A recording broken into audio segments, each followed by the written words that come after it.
जब तमाम आतंकवादी दिल्ली को ही लहूलुहान करना चाहते हों तो दिल्ली की हिफाजत का मसला और भी अहम हो जाता है। यही वजह है कि अब पुलिस ने दिल्ली में आने और जाने वाले हर उस रास्ते को सील कर दिया है जहां से आतंकवादी दबे पांव यहां दाखिल हो सकते हैं, फिर चाहे वो रास्ता यूपी से निकलता हो या फिर हरियाणा से।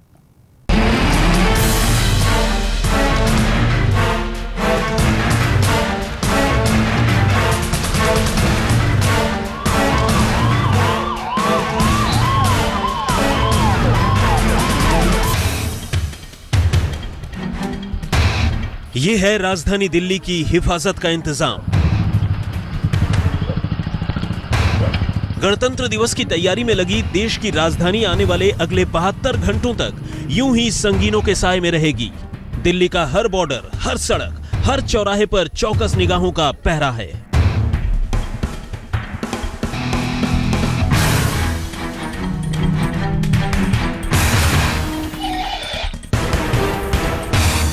दिल्ली के नक्शे को अगर गौर से देखें तो हवाई रास्ते को छोड़कर करीब 1.5 दर्जन से ज्यादा ऐसे रास्ते हैं जिनसे होकर देश की राजधानी में कोई भी आसानी से दाखिल हो सकता है।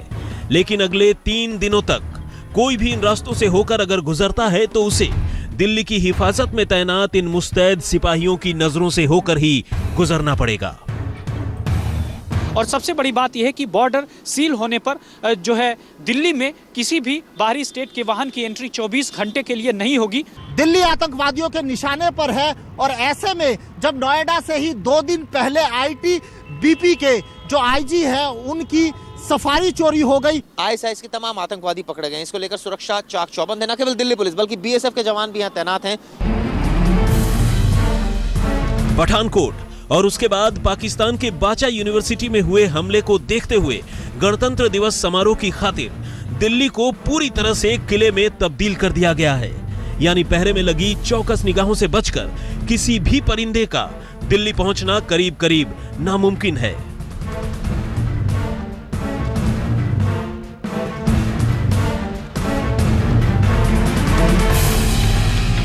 दिल्ली पहुंचने के जितने भी रास्ते हैं उन्हें करीब करीब या तो सील कर दिया गया है या फिर उन पर पहरेदारी बढ़ा दी गई है। मसलन रेल के जरिए भी दिल्ली में दाखिल आसानी से हुआ जा सकता है। ऐसे में सुरक्षा का बंदोबस्त दिल्ली और उसके करीब करीब सभी रेलवे स्टेशनों पर संगीनों का साया बढ़ा दिया गया है। अगर रेलवे स्टेशन की बात करें तो रेलवे स्टेशन वो जगह होती हैं जहां पर ज्यादा भीड़ आती है, तो कहीं ना कहीं इसको लेकर पहले से अलर्ट रहता है। कनॉट प्लेस को दिल्ली का दिल भी कहा जाता है और यह भी सच है कि दिल्ली में एक तरफ से दूसरी तरफ जाने के लिए ज्यादातर रास्ते इसी कनॉट प्लेस से होकर ही जाते हैं। फिर चाहे वो मेट्रो का रास्ता हो या फिर बस का, सुरक्षा का इंतजाम यहाँ भी पुख्ता किया गया है। सुरक्षा एजेंसियों ने राजपथ से लेकर परेड के पूरे रास्ते में आने वाली 185 इमारतों को चिन्हित किया है जिनके ऊपर एनएसजी के कमांडो तैनात होंगे। दिल्ली में जारी हाई अलर्ट के बीच एक तरफ जहां चप्पे चप्पे पे सुरक्षा के कड़े बंदोबस्त किए गए हैं तो वहीं दूसरी तरफ दिल्ली पुलिस ने अब लोगों के बीच उन आतंकवादियों के पोस्टर भी लगा दिए हैं। शनिवार और रविवार की छुट्टी के दौरान दिल्ली के बाजारों और मॉल्स में छुट्टी मनाने वालों की भीड़ निकलती है और यही ऐसी जगहें होती हैं जहां किसी भी नापाक साजिश को आसानी से अंजाम दिया जा सकता है। लिहाजा इस बात के मद्देनजर पुलिस ने सुरक्षा के लिए ऐसी जगहों पर खास इंतजाम किए हैं। पुलिस एक मॉक ड्रिल का कर रही है जिससे कि अपनी क्षमताओं को वो कैलकुलेट कर सके, जांच सके कि अगर ऐसी सिचुएशन अराइज होती है, आती है दिल्ली यूनिवर्सिटी में, तो उसको वो किस तरीके से टैकल कर सकते। सुरक्षा एजेंसियों को इस बात का पूरा एहसास है कि आतंकी वारदात करने वाले किसी भी तरीके से ऐसे इलाके में घुसपैठ करने की कोशिश कर सकते हैं जहां से वो हालात को अपने हक में कर सकें और सुरक्षा बंदोबस्त को चुनौती दे सकें। इस बात के लिए सुरक्षा एजेंसियों ने अच्छी तरह कमर कस ली है। एक तरफ आजाद हिंदुस्तान की जमहूरियत का जश्न मनाने की तैयारी चल रही है, विदेशी मेहमान इस जश्न में शामिल होने राजधानी दिल्ली आ रहे हैं, तो दूसरी तरफ इस जश्न में खलल डालने के लिए आतंकी तैयार बैठे हैं। आज तक ब्यूरो। आप देख रहे हैं गणतंत्र दिवस के मौके पर सुरक्षा इंतजामों का जायजा लेती हमारी खास पेशकश। आइए अब आपको लिए चलते हैं सरहद पर। हिंदुस्तान में आतंक जब भी दाखिल होता है पाकिस्तानी सीमा से ही दाखिल होता है। भारत से लगने वाली पाकिस्तान की ऐसी कोई सीमा नहीं है जिसकी जबरदस्त निगरानी न की जा रही हो। फिर चाहे वो -25 डिग्री पर मौजूद बर्फीली चोटियां हो या फिर रेगिस्तान, सरहद पर बीएसएफ और फौजी टुकड़ियां 24 घंटे अलर्ट पर हैं। दूर दूर तक फैली बर्फ की सफेद चादर, -25 डिग्री सेल्सियस का तापमान और दिलकश नजारा। कुदरती तौर पर यह तस्वीर बेशक लुभावनी हो, लेकिन हिंदुस्तान पाकिस्तान की सरहद पर यह वो जगह है जहां हर पल सिर पर मौत नाचती है। वजह यह कि सरहद पार से कभी भी पाकिस्तानी रेंजर्स या आतंकवादियों का हमला हो सकता है और ऐसे में दुश्मनों को माकूल जवाब देने की जिम्मेदारी यहां तैनात बीएसएफ यानी बॉर्डर सिक्योरिटी फोर्स के इन जांबाजों पर ही है।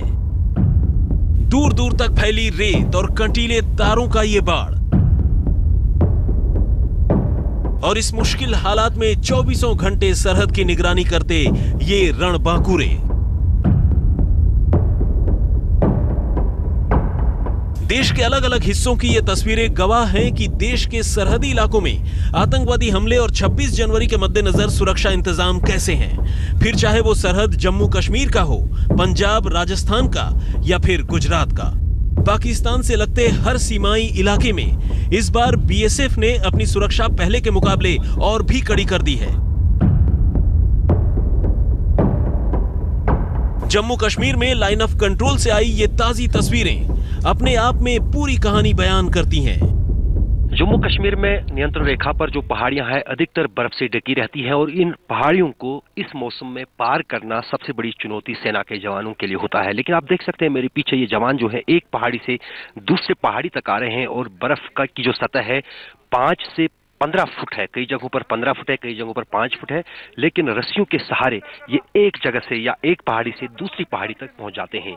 खास तौर से इसके लिए इन जवानों को प्रशिक्षित किया जाता है, जिसके लिए हाई आल्टीट्यूड वारफेयर स्कूल बनाया गया है। वहां पर 3 महीने की कड़ी ट्रेनिंग के बाद, जिसमें ये सब कुछ इन जवानों को सिखाया जाता है, उसके बाद ही उन्हें इन पोस्टों पर इस ड्यूटी के लिए, देश की हिफाजत के लिए भेजा जाता है।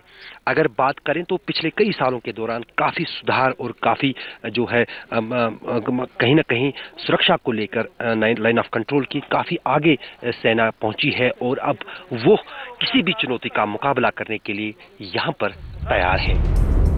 देश में सरहद पार से हुए आतंकवादी हमलों का पुराना इतिहास रहा है और अब तो ऐसी वारदातों में अचानक ही काफी इजाफा हो गया है। ऐसे में सीमा पार से आने वाले दुश्मनों को रोकने की जिम्मेदारी दूसरी तमाम एजेंसियों के साथ साथ बीएसएफ पर सबसे ज्यादा है। लिहाजा इस बार वो सुरक्षा में कोई कोर कसर बाकी नहीं छोड़ना चाहती। ज्यादा पीछे जाने की जरूरत नहीं है। अभी 27 जुलाई 2015 को ही सरहद पार कर पाकिस्तानी आतंकवादियों ने गुरदासपुर में एक थाने पर हमला किया था। फिर चंद रोज गुजरे ही थे कि 5 अगस्त 2015 को फिर से सरहद पार कर आतंकवादियों ने जम्मू में बीएसएफ की टुकड़ी पर हमला बोला और तब 2 जनवरी 2016 को फिर से पाकिस्तानी आतंकवादियों ने पठानकोट एयरबेस को निशाना बनाया। लेकिन ये सब भी जैसे काफी नहीं था। इसके बाद भी देश में एक के बाद एक कई आतंकवादी मॉड्यूल ध्वस्त हुए और कई घुसपैठियों को बॉर्डर पर मार गिराया गया। लिहाजा तमाम सुरक्षा एजेंसियों के साथ साथ बॉर्डर सिक्योरिटी फोर्स यानी बीएसएफ को भी अपनी चौकसी बढ़ानी पड़ी है। जानकारों की माने तो तमाम बॉर्डरों में सबसे ज्यादा घुसपैठ का खतरा जम्मू कश्मीर में ही है। कुछ तो यहाँ भौगोलिक हालात घुसपैठियों के लिए फायदेमंद साबित होते हैं और कुछ भीड़ में छुपे दहशतगर्दों के मददगार इसकी वजह हैं। जाड़े के दिनों में बर्फबारी और धुंध का फायदा उठाकर अक्सर दहशतगर्द यहाँ घुस आते हैं। जो यहाँ पर बता रहे हैं कि किस तरह से चौकसी बढ़ा दी गई है नियंत्रण रेखा पर, और खास तौर से अगर हम देखें, हम इस वक्त नियंत्रण रेखा पर हैं, इससे आगे जो है कई और पोस्ट्स भी हैं भारतीय सेना के, और उसके आगे पूरा पाकिस्तान का इलाका आता है और वहाँ पर तापमान दिन का भी आज के मौसम में माइनस में होता है, -20, -25 डिग्री तक तापमान होता है। लेकिन उसके बावजूद भी सेना के जवान नियंत्रण रेखा की चौकसी में कोई कोताही नहीं बरतते।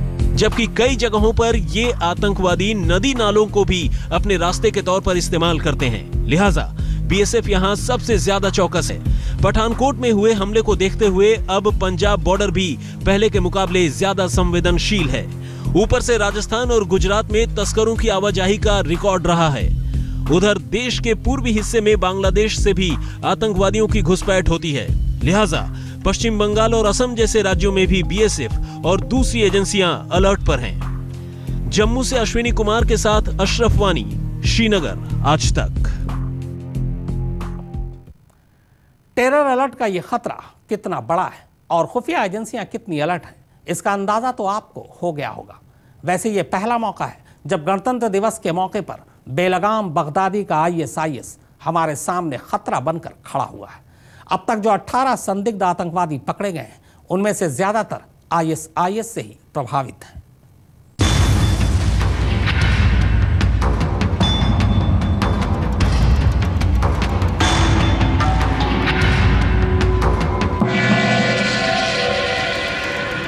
दुनिया भर में शान से लहराते तिरंगे को खून से रंगने की सबसे खौफनाक साजिश में जुटा है दुनिया का सबसे खतरनाक आतंकवादी संगठन आईएसआईएस। गणतंत्र दिवस से ऐन पहले देश के 6 बड़े शहरों में हुई 18 आतंकियों की धरपकड़ से हुआ है इस साजिश का खुलासा। अभी जितने भी जो पकड़े गए हैं और जितने भी हमारे निगरानी में हैं और जहाँ तक हम समझते हैं कि बहुत सालों के बाद इतना ज़्यादा मात्रा में हम लोगों ने क्रैक डाउन किया है हर जगह में, तो एक उसको ये दर्शाता है कि हम लोग कितने एक फोकस तरीके से अपना कदम उठा रहे हैं। 22 जनवरी को अलग अलग राज्यों से संदिग्धों की गिरफ्तारी और हिरासत में लिए जाने की घटनाओं ने बड़ी आतंकी साजिश के खतरे को और बढ़ा दिया है। 22 जनवरी को हैदराबाद से 2, बेंगलोर से 1 और मुंबई से 1 संदिग्ध आतंकवादी को गिरफ्तार किया गया, जबकि हिरासत में लिए गए आतंकियों में 3 मुंबई से, 4 हैदराबाद से, 4 बेंगलोर से, 1 मैंगलोर से, 1 तुमकुर से और 1 लखनऊ से पकड़ा गया है। ये सभी आतंकी 25 से 30 साल उम्र के हैं। पहली बार आईएस की धमक कर्नाटक से ही सुनाई पड़ी थी, इसलिए राज्य सरकार आतंक की हर आहट पर चौकन्नी हो जाती है। Few people have been picked up from Bangalore.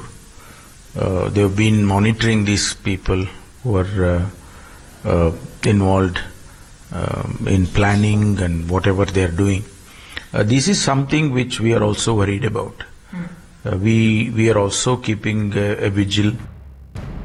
19 जनवरी को उत्तराखंड से भी आईएसआईएस के 4 संदिग्ध आतंकवादी गिरफ्तार किए गए थे। इसके बाद दिल्ली पुलिस ने रुड़की और हरिद्वार में छापा मारा, जहां भारी मात्रा में विस्फोटक बरामद किया गया है। 26 जनवरी के साये में ये गिरफ्तारियां काफी बड़ी हो जाती हैं। गृह मंत्रालय के उच्च सूत्रों से आज तक पता चला है कि देश के अलग अलग शहरों में आईएसआईएस बड़े आतंकवादी हमले की फिराक में है। खुफिया एजेंसियां 26 जनवरी को आईएसआईएस के वुल्फ अटैक की धमकी को लेकर के भी चिंतित हैं।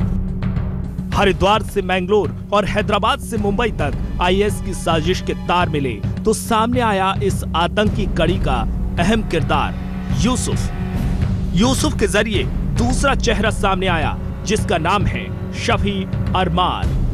शफी अरमार वही शख्स है जिसका एक भाई सुल्तान अरमार आईएसआईएस की तरफ से लड़ते हुए सीरिया में मारा गया। सूत्रों के मुताबिक शफी ने यूसुफ के साथ मिलकर नौजवानों को इंटरनेट और सोशल मीडिया के जरिए आतंकी हमलों के लिए तैयार किया।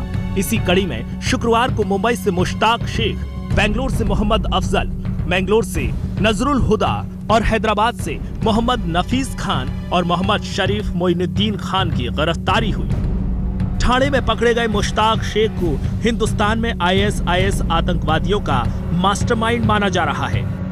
हालांकि उसकी बीवी अपने शौहर को बेकसूर बता रही है। पूछताछ कुछ नहीं, केवल बस बोले कि हम लोग को शक है, हम लोग आए हैं, इंक्वायरी के लिए आए हैं, हम लोग इंक्वायरी कर रहे हैं, इनको इंक्वायरी के लिए लेके जा रहे हैं। वो लोग ऐसा बोल रहे कि हम लोग जो भी है इस्लामिक जो ग्रुप बन रहा है उसके सिलसिले में हम लोग लेके आ रहे हैं। बोले मेरे को तो कुछ मालूम नहीं, वो ऐसे आदमी है भी नहीं वैसा आदमी। वो आप यहाँ पे किसी को पूछेंगे तो आपको सीधे ही आदमी बताएंगे। आतंकवादियों की तेजी से होती इस धरपकड़ ने साफ कर दिया है कि अब लश्कर, अल-कायदा और जैश-ए-मोहम्मद के साथ ही आईएसआईएस के सबसे बड़े टारगेट पर आ गया है हिंदुस्तान।